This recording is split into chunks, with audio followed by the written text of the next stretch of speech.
Social media wasn't supposed to be like this. Back in the mid 2000s, platforms like Facebook and Twitter promised connection, sharing, a single digital town square where everyone could show up, talk, debate, and maybe even understand each other. But fast forward almost 20 years, and what we actually got feels less like a town square and more like two separate cities built right next to each other. Same streets, same apps, totally different realities. Today, we're diving into one of the biggest forces shaping modern culture, the liberal conservative divide across social platforms, why it's happening, what the data shows, why it matters for democracy, and why finding some kind of balance or at least awareness is probably the only way forward. Let's talk about it. Let's start with the simple fact. Liberals and conservatives use social media differently.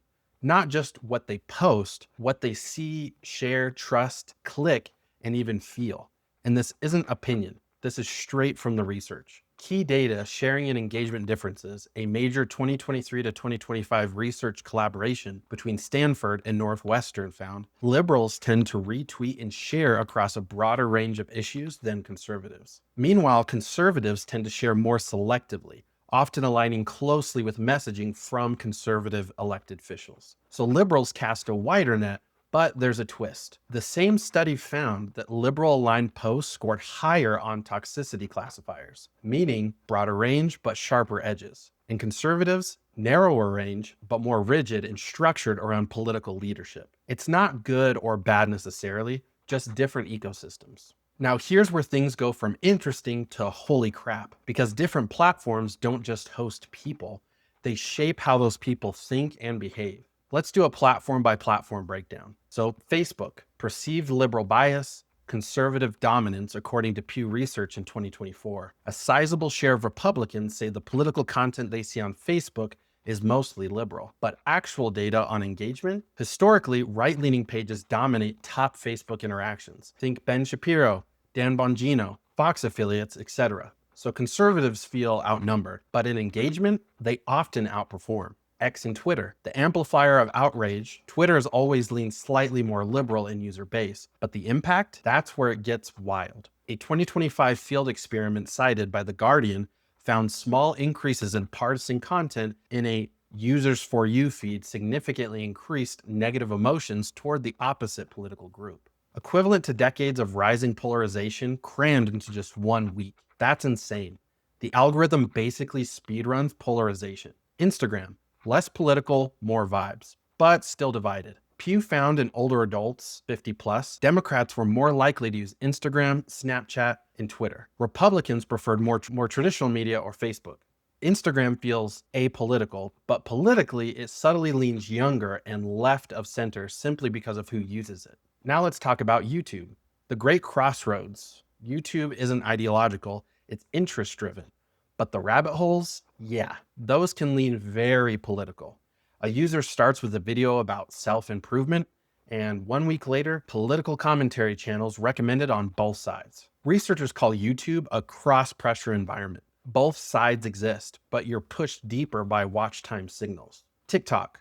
Liberal-leaning user base, extreme algorithmic control. TikTok's political divide is more generational than ideological. Younger demographics, more liberal older demographics, more conservative, but the key is the algorithm. TikTok's For You feed doesn't show your preferences, it creates them. If you linger half a second too long on a political video, boom, you're now in that bubble.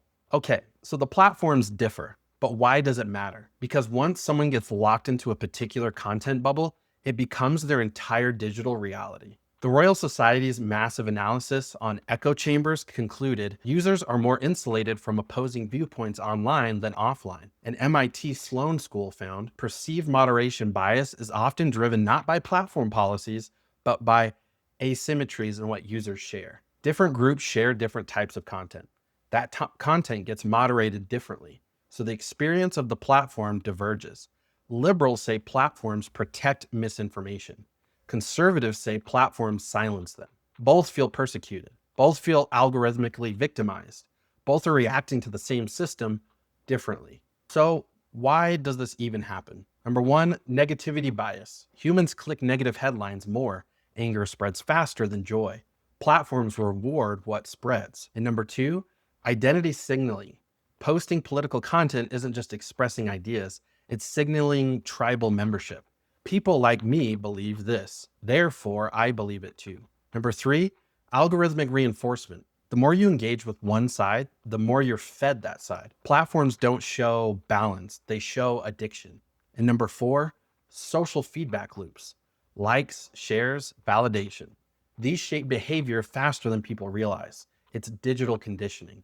Now, what's the cost of the divide? Now, this is where things get serious.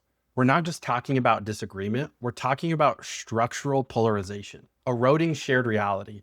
If two groups live in different algorithmic realities, they can't agree on basic facts. Also, declining trust in institutions. Pew found Democrats trust national and local news more.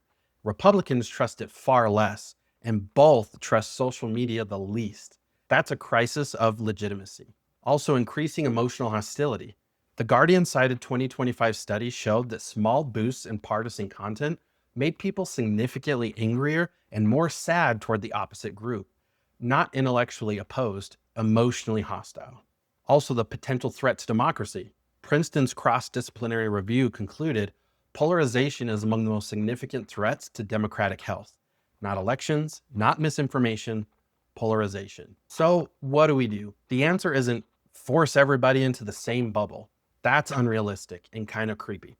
But balance, awareness, media literacy, algorithmic understanding, those can actually work. What balance means in practice is seeing both sides without being radicalized by either following accounts outside your immediate beliefs and engaging with ideas instead of outrage bait, and also recognizing algorithmic manipulation controlling your feed instead of letting it control you. Balance doesn't mean neutrality. It just means you stay in the driver's seat. The liberal conservative divide on social media isn't going away.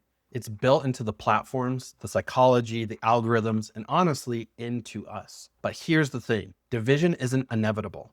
Polarization isn't destiny. And echo chambers aren't prisons unless we let them be. Balance isn't about agreeing, it's about understanding. It's about being aware that every feed is curated, every trend is filtered, every narrative is sculpted. The moment you realize that, you stop being just a user and you become conscious again. And honestly, that's the most powerful thing any of us can do.